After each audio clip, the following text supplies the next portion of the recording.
Most Republican leaders in Alabama say they plan to vote for Roy Moore on Tuesday despite sexual misconduct allegations against the former judge that have prompted others around the country to say he should never be allowed to join the U.S.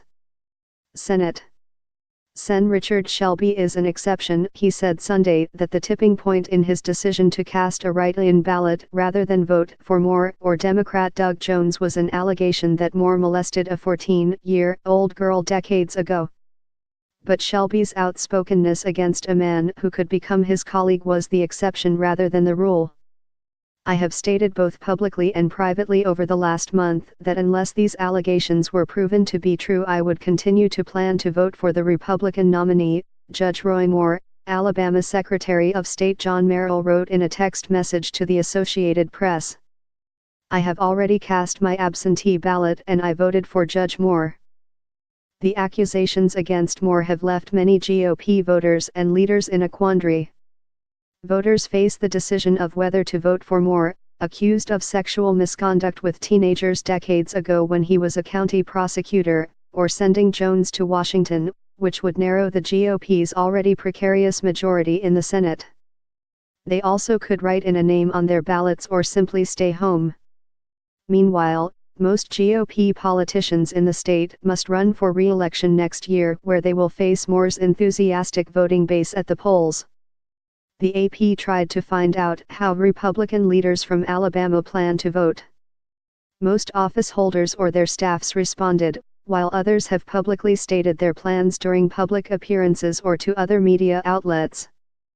An attorney for a woman who says Roy Moore assaulted her when she was a 16-year-old waitress says a handwriting expert has confirmed that his inscription in her 1977 yearbook is authentic. Moore's campaign says the accuser's admission that she added the time and place of Moore's yearbook inscription. An attorney for a woman who says Roy Moore assaulted her when she was a 16-year-old waitress says a handwriting expert has confirmed that his inscription in her 1977 yearbook is authentic. Moore's campaign says the accuser's admission that she added the time and place of Moore's yearbook inscription. However, several office holders did not respond to calls, emails or texts from the AP. They include U.S. Reps. Martha Robbie, Mike Rogers and Gary Palmer, as well as State Treasurer Young Boozer and State House Speaker Mac McCutcheon. State office holders who said they intended to vote for Moore often cited the need to keep the seat in Republican hands. In addition to Merrill, others who plan to vote for Moore include Gov. KIV, Attorney General Steve Marshall, State Auditor Jim Ziegler, Agriculture Commissioner John McMillan, State Senate President pro tempore Del Marsh, and Public Service Commissioner Twinkle Andress Kavanaugh, who previously led the state GOP.